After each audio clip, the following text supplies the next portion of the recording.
Assalamualaikum warahmatullahi wabarakatuh.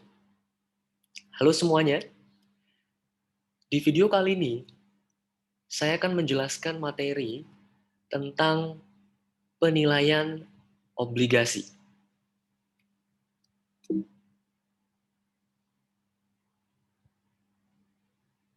Seperti yang kita ketahui pada video sebelumnya, obligasi adalah surat utang yang diterbitkan oleh penerbit obligasi kepada pemegang obligasi. Dan pemegang obligasi bisa mendapatkan kupon atau bunga dan juga bisa memperoleh capital gain atas obligasi yang dimilikinya. Yang dimaksud dengan penilaian obligasi adalah penentuan harga dari suatu obligasi.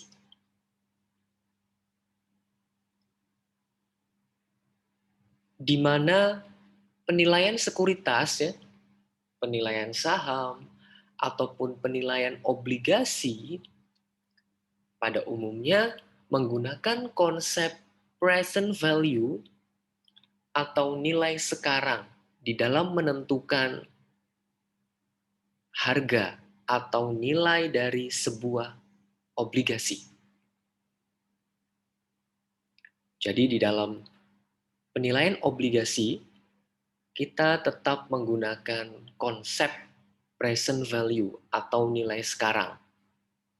Jadi nilai sekarang dari sejumlah uang yang akan kita terima dari obligasi yang kita miliki, itu kita present value kan. Kita sekarangkan nilainya berapa.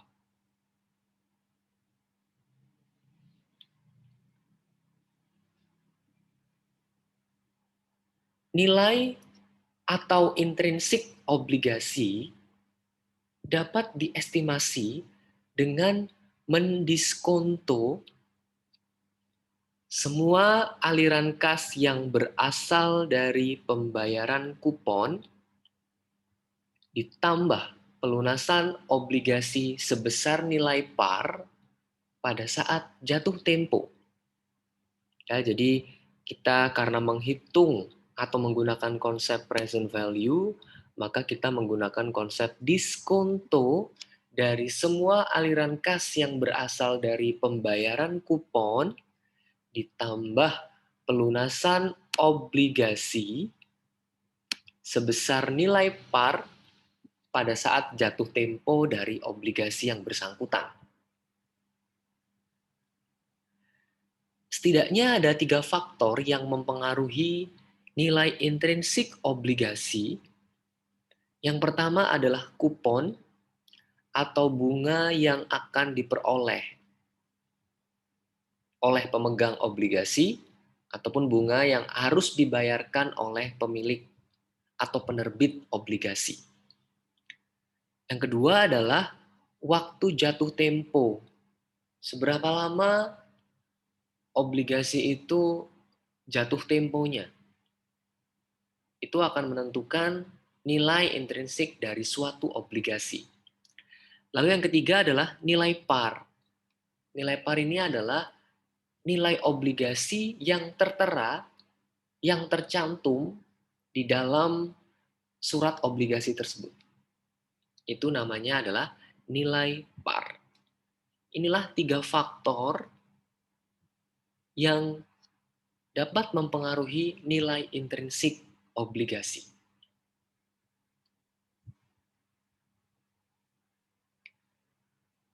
Dalam menentukan nilai intrinsik obligasi, ya, atau dalam menentukan harga obligasi, dapat digunakan persamaan matematika seperti berikut ini, di mana P adalah nilai sekarang obligasi pada saat ini, ya, pada saat T sama dengan 0,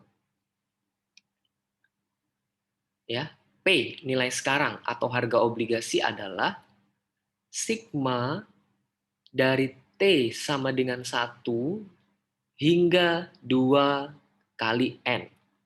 di mana N adalah jumlah tahun sampai dengan jatuh tempo obligasi tersebut. Kemudian CI dibagi 2, di mana CI adalah pembayaran kupon untuk obligasi I setiap tahunnya. CI dibagi 2, dibagi 1 plus R, di mana R adalah tingkat diskonto yang tepat atau tingkat bunga pasar, dibagi 2, pangkat T. Ditambah PP, ini adalah nilai par dari obligasi, dibagi 1 plus R. R-nya adalah tingkat diskonto yang tepat atau tingkat bunga pasar, dibagi 2, pangkat 2 kali N. Kalau kita perhatikan, rumus yang di depan ini kita menggunakan konsep present value of ordinary annuity. Ya, pakai menggunakan konsep anuitas, yang dipakai adalah present value ordinary annuity. Sedangkan rumus yang di belakang ini kita menggunakan rumus present value yang biasa ya.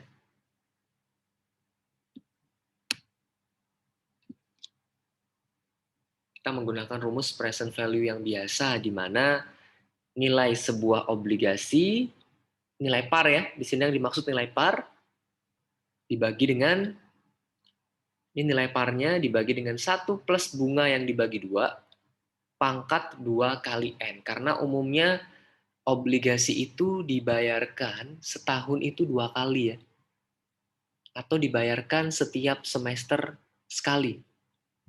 Jadi dalam setahun dibayarkan 2 kali.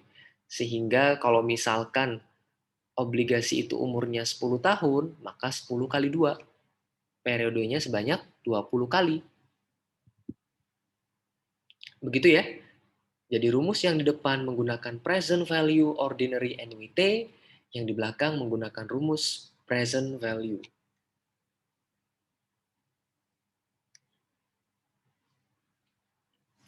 Contoh misalkan, obligasi XYZ akan jatuh tempo pada 20 tahun. Nah, jadi jatuh temponya obligasi 20 tahun, maka nanti 2 kali N-nya adalah 2 dikali N ya. N-nya 20. Maka nanti periodenya adalah 40. Karena umumnya obligasi dibayarkan setahun 2 kali. Yang berikutnya, obligasi tersebut mempunyai nilai par 1000. Nah, nilai parnya 1000.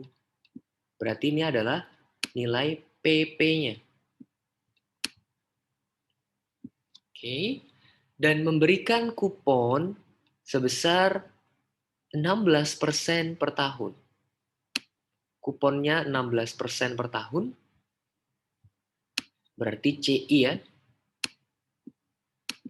Di mana pembayarannya dilakukan 2 kali dalam setahun.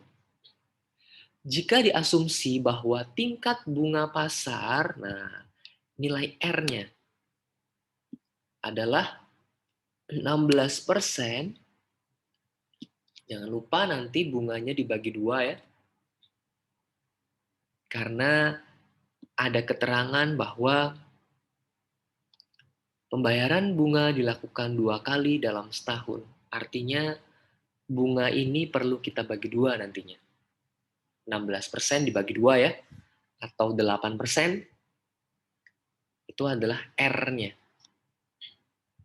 Maka kalau ditanyakan harga obligasi, kita bisa ngitung. Dengan rumus yang ada di slide sebelumnya tadi, P sama dengan sigma T sama dengan 1 hingga 2N sama dengan CI. CI-nya adalah 160. 160 dari mana? 160 adalah dari 16% ya. Kuponnya 16% atau 0,16 kalau kita tulis desimal. Dari sini ya. Kuponnya yang ini. 0,16 kita kalikan dengan nilai parnya. Nilai parnya adalah 1000. Nah, maka kuponnya adalah 0,16 dikali 1000. 160. Nah, itulah nilai dari CI-nya. Kuponnya ya, 160. Dari besarnya kuponnya dikalikan dengan nilai parnya, kalikan 1000. Nilainya 160 dibagi 2 sesuai rumus ya. Dibagi 1 plus R-nya 16% atau 0,16 dibagi 2 pangkat T. Ya, T-nya berarti 40 nih. Karena 2 kali 20 kan 40. Ditambah nilai parnya 1000 dibagi 1 plus 0,16 dibagi 2 pangkat 2 kali N. 2 kali N-nya juga sama, 40. Nah, ini kita bisa menggunakan tabel keuangan dalam menghitung yang ini. Tadi menggunakan konsep present value ordinary NWT. Dan yang di sebelah kanan, ini kita menggunakan konsep present value yang biasa. Nah, untuk yang di depan ini, kita bisa menggunakan konsep present value ordinary NWT, nanti bisa dilihat pada tabel A4. Ya, nanti dicek di tabel keuangan, kita sama-sama cek nanti.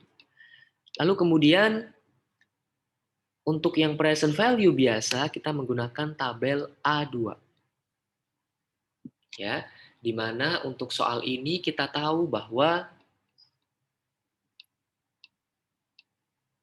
periodenya, ya, di soal ini kan periodenya 40.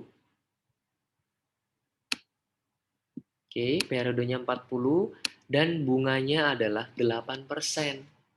Dari 16% dibagi 2. Nah, nanti kita cari nih, berapa nilai di tabel A4 dan nilai di tabel A2 dengan periodenya 40, kemudian bunganya 8%. Ya. Nah, sekarang kita ke sini dulu. Jadi angka 11,925 ini didapatkan dari tabel A4.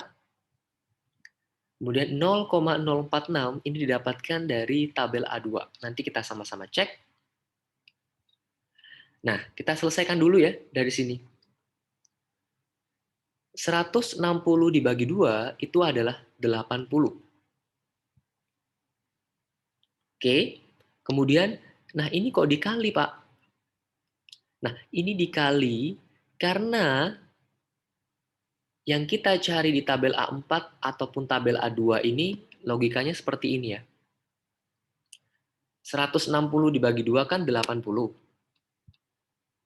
Oke, itu kan 80 ya. 80. Kenapa dikali?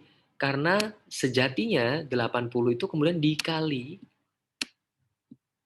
1 dibagi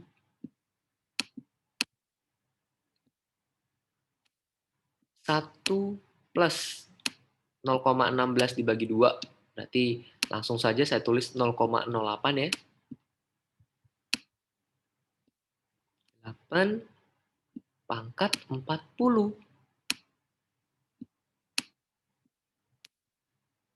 Nah, ini yang kita cari sebenarnya di tabel A4.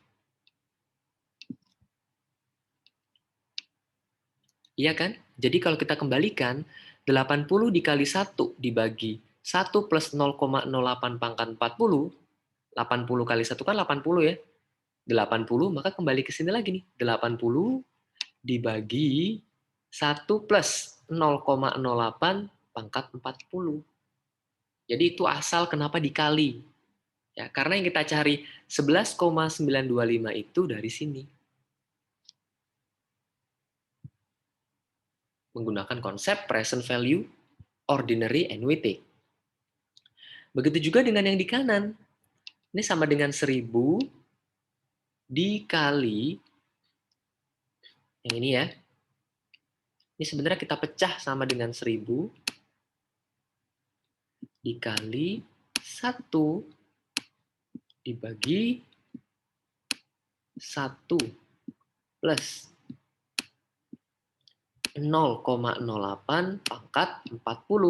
Tapi yang ini kita menggunakan rumus present value yang biasa. Nanti di dalam tabel kita menggunakan tabel A2. Nah, sekarang mari kita hitung ya. Nilai ini harusnya 0,046 dengan menggunakan tabel A2. Sedangkan yang di depan, yang ini ya, ini kita menggunakan present value, ordinary, and weighted. Kita lihat ya, dengan periode 40 dan bunganya 8%, kita lihat angka pada tabel A4 dan A2. Samakah dengan angka ini?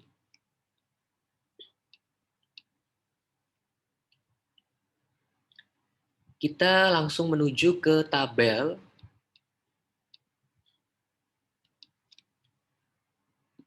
Ya, bisa dicek nanti di tabel keuangan yang sudah saya share.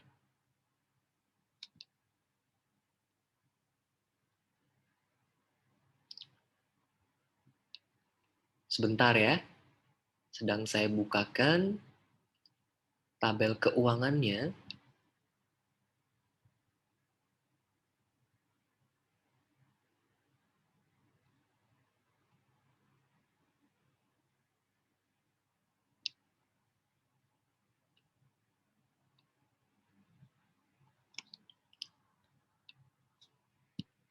Oke, sebentar.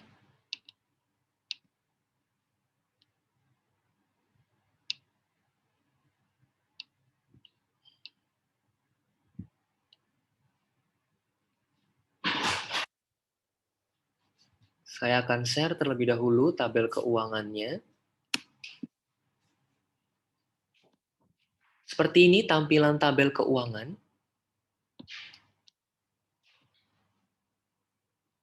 Ada 10 halaman ya. Halaman pertama tampak appendix A, financial tables, yang kita lihat adalah tabel A4 dan A2 saja. Misalkan saya langsung ke tabel A4 ya. Tampilannya seperti ini. Jadi mungkin untuk memudahkan kita rotate ya. Kita klik kanan, kemudian kita putar, rotate right. Nah, sehingga tampilannya menjadi seperti ini. Kita ke tabel A4 dulu ya, untuk mencari present value, ordinary, and weighted. Tabel A4. Kita bisa lihat di sini tabel A4. Sini ya, kita putar lagi. Nah, inilah tabel A4. Yang kita cari adalah tadi pada periodenya 8%, bunganya 8%. Ya, bunganya 8%. Lalu kemudian periodenya tadi adalah 40.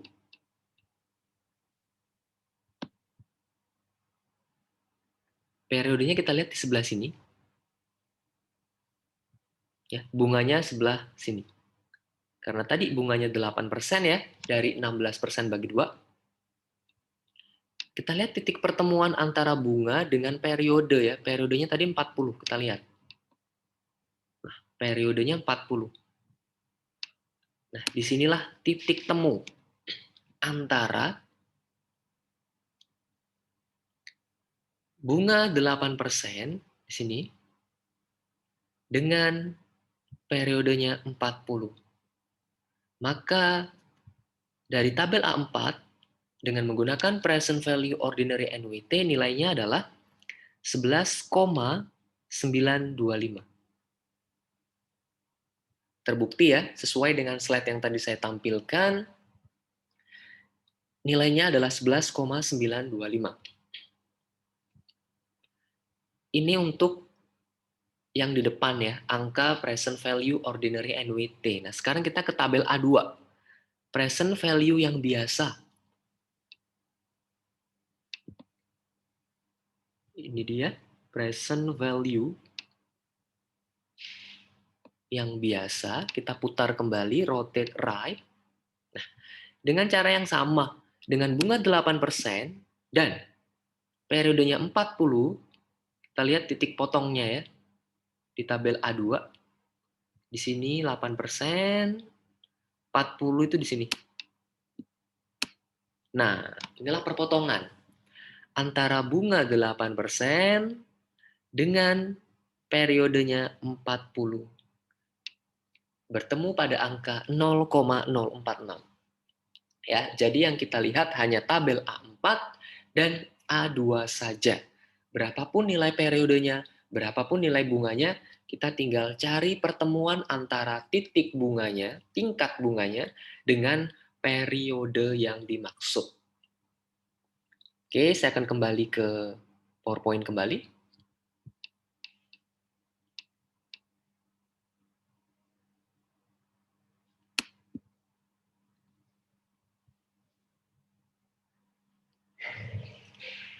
Oke, saya akan kembali ke PowerPoint.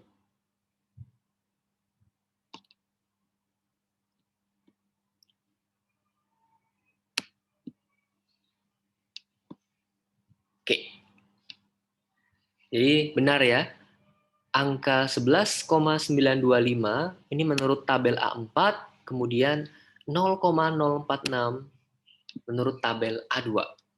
Ingat tadi dengan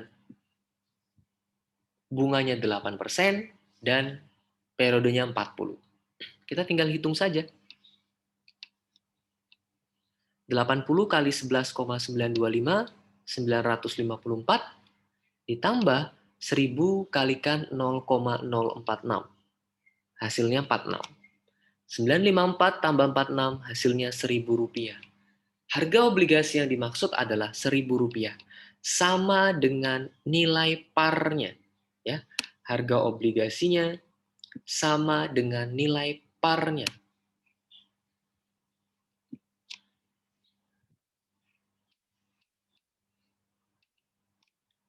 Oke.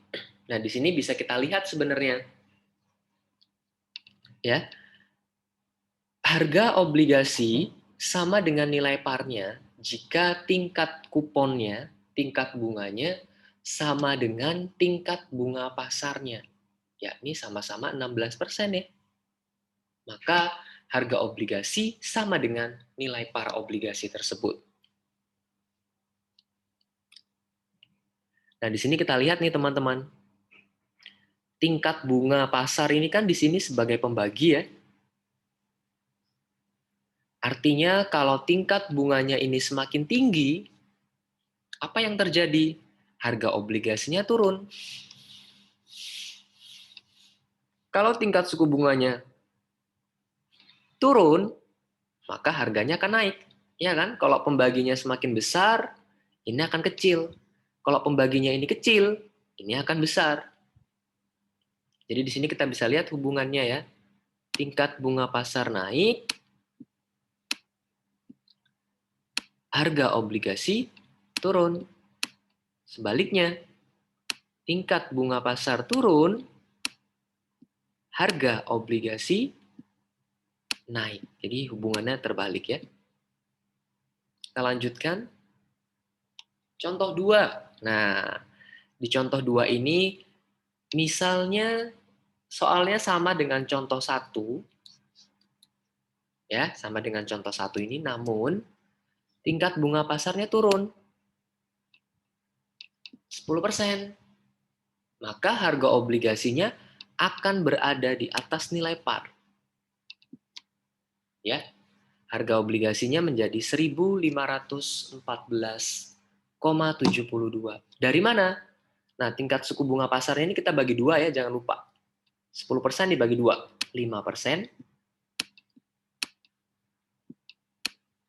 Kemudian periodenya tetap sama ya, 40.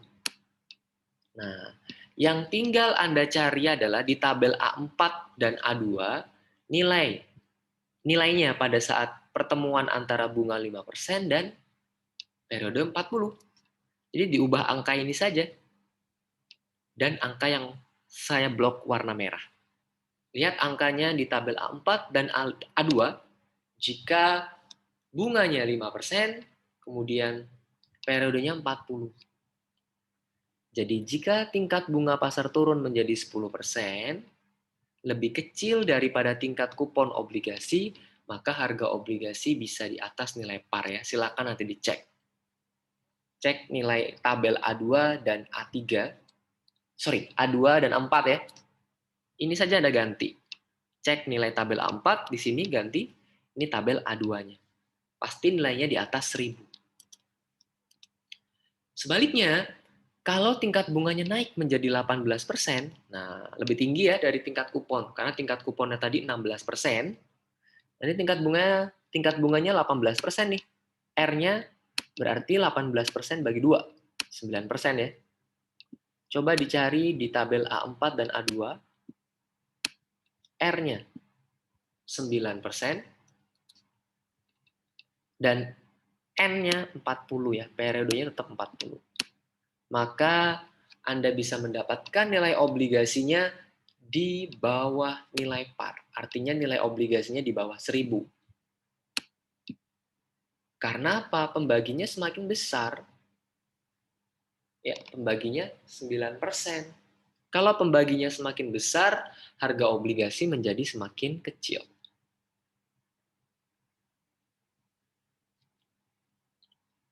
Ada 3 tipe obligasi yang kita kenal. Yang pertama yakni premium bonds. Apa yang dimaksud dengan premium bonds? Premium bonds adalah obligasi dengan harga lebih tinggi daripada nilai nominalnya, atau dikatakan dijual pada harga premi. Ya, jadi nilai obligasinya lebih tinggi daripada nilai nominalnya. Yield to maturity, istilah yield to maturity ini adalah imbal hasil yang akan didapatkan oleh pemegang obligasi jika ia memegang obligasi itu hingga jatuh tempo. Ya, untuk premium bonds, yield to maturity dari premium bonds adalah lebih kecil daripada tingkat kuponnya. Ya, jadi yield to maturity biasanya sering disingkat dengan YTM ya. Jadi yield to maturity itu sering disingkat dengan YTM dalam praktiknya. Yield to maturity dari premium bonds lebih kecil dibandingkan nilai kuponnya atau tingkat kupon dari obligasi yang bersangkutan. Itu premium bonds. Yang kedua, discount bonds. Discount bonds itu adalah obligasi dengan harga lebih rendah daripada nilai nominalnya atau dikatakan dijual pada harga diskon ya. YTM-nya, yield to maturity dari discount bond adalah lebih besar daripada tingkat kuponnya. Jadi kebalikan dari premium bonds ya. Yang ketiga adalah par bonds, di mana obligasi ini punya harga sama dengan nilai nominalnya, atau par bonds itu dijual pada harga parnya, dijual pada nilai par obligasi yang bersangkutan. Itu namanya par bonds. Ya, jadi ada 3 tipe obligasi yang kita kenal. Premium bonds, discount bonds, dan par bonds. Berikutnya, dalam penilaian obligasi kita juga bicara tentang durasi. Durasi, ya, mungkin ilustrasinya seperti ini. Obligasi yang punya maturitas atau umur yang sama, tetapi memberikan kupon yang berbeda, ya umur obligasinya sama tapi kuponnya berbeda, ternyata tidak bisa kita anggap maturitasnya sama. Ya. Umurnya sama, kuponnya beda, tidak bisa kita anggap maturitasnya sama. Contoh, obligasi B memberikan kupon 18%, akan lebih cepat menutupi harga beli obligasi dibandingkan dengan obligasi A yang kuponnya 16%, walaupun kedua obligasi itu ya, obligasi A dan B itu umurnya sama, misalkan sama-sama 10 tahun. Tapi karena B itu kuponnya lebih tinggi, maka obligasi B lebih cepat menutupi harga beli dari obligasi itu dibandingkan obligasi A yang kuponnya hanya 16%.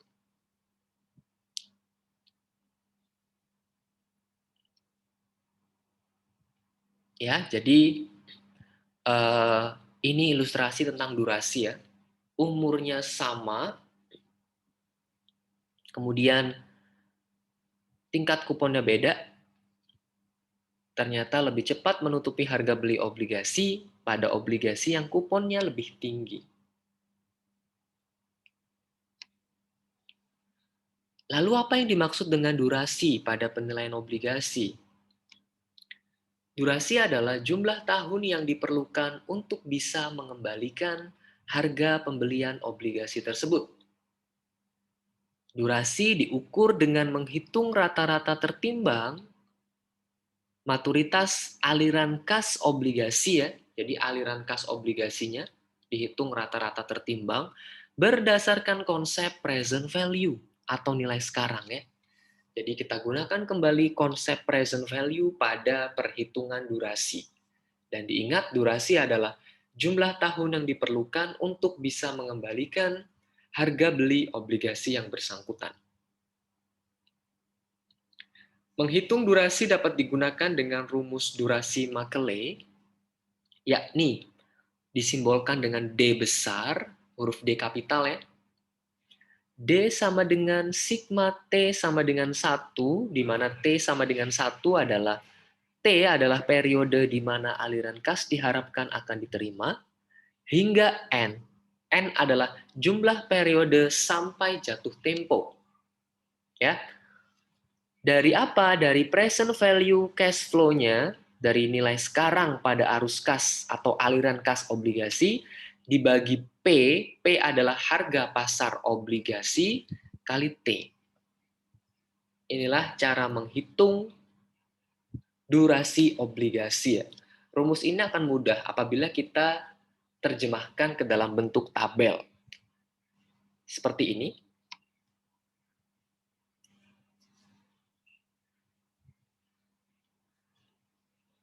Ya, perhitungan durasi untuk obligasi dengan maturitas 5 tahun, ya, umur obligasinya 5 tahun, kemudian kuponnya adalah 16%,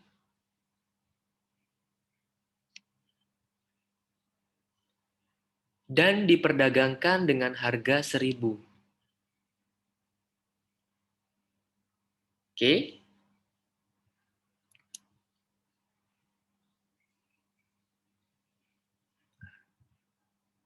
Jadi kuponnya diperdagangkan dengan harga 1.000 ya. Oke, sebentar, ini saya naikkan dulu.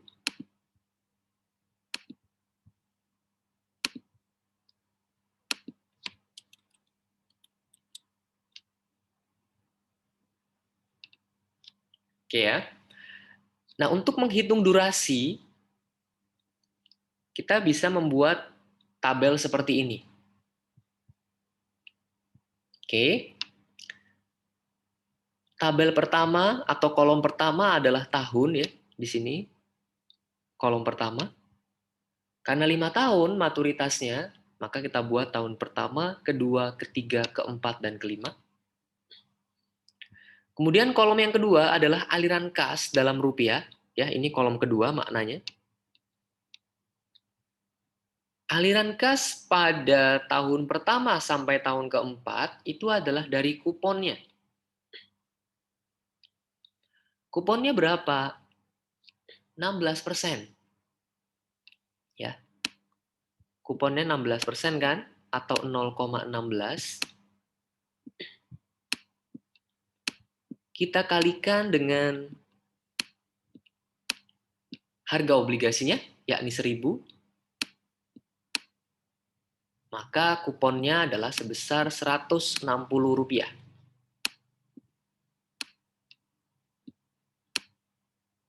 Nah, kupon atau aliran kas 160 ini dari tahun 1 sampai tahun keempat. Nah, tahun yang terakhir, tahun kelima, kenapa 1.160? Nah, untuk tahun yang kelima ini, ya, di tahun terakhir ya, karena jatuh temponya 5 tahun, kenapa 1.160 nilai aliran kasnya? Karena ini didapatkan dari bunga atau kuponnya 160 ditambah harga obligasinya tambah 1.000. Karena tahun paling akhir itu tahun kelima. Di akhir tahun kelima, penerbit obligasi harus membayarkan kupon plus harga obligasi awal. Ya, jadi 160 tambah 1.000 adalah 1.160. Ya. Kuponnya 160 tambahkan harga obligasinya 1.000. Itu hanya berlaku pada tahun yang paling terakhir. Jadi kalau umurnya 10 tahun, ya berarti di tahun ke-10 bunganya tambah harga obligasinya. Begitu ya cara untuk mencari kolom kedua, mencari aliran kas. Kemudian kolom yang ketiga adalah present value factor. Ini bisa Anda dapatkan ya.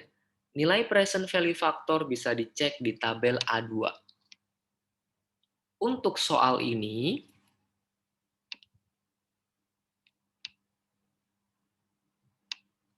ya bisa kita cek nanti, bisa teman-teman cek di tabel A2, yakni pada saat pakai present value biasa ya, tabel A2 itu. Kuponnya 16%, jadi cari R-nya 16%.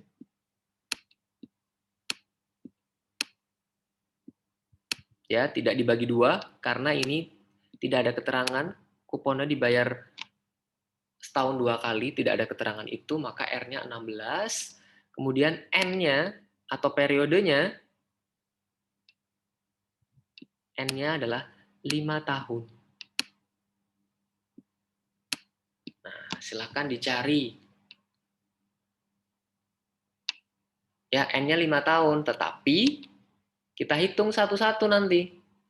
Bunga 16%, di tahun pertama berapa present value faktornya? Ternyata 0,862. Cek di tabel A2, dengan bunga 16%, N-nya 1 ya, atau periodenya 1, angkanya 0,862. Cek di tahun yang kedua, dengan bunga 16%, hasilnya 0,743. Tahun ketiga 0,641, tahun keempat 0,552, tahun kelima 0,476. Ya, diperhatikan di sini nilai present value faktornya semakin kecil. Kenapa? Ya karena periodenya semakin besar. Ini kan sebenarnya pangkat ya. Tahun ini kan menjadi pangkat. Sehingga kalau pembaginya semakin besar, present value faktornya pasti akan semakin kecil. Ya, cek di tabel A2 dengan bunga 16%, periode 1 hasilnya sekian, periode 2 sekian, periode 3 sekian, periode 4 sekian, periode 5 sekian.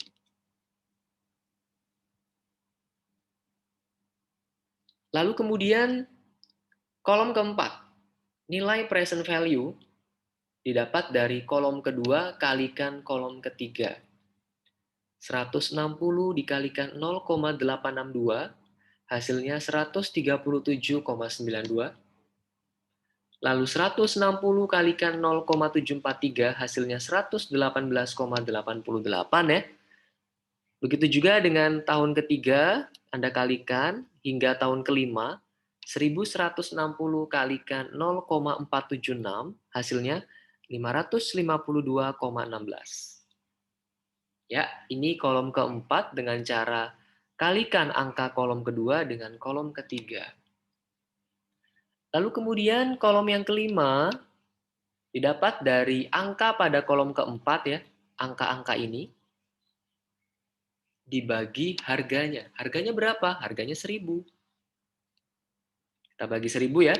137,92 dibagi 1000, 0,138 ya. Ini kalau saya bulatkan 3 angka di belakang koma. 118,88 dibagi 1000, 0,119. Ini dibagi 1000 sekian. Ini dibagi 1000 sekian. 552,16 dibagi 1000 hasilnya 0,552. Inilah angka pada tabel atau kolom kelima.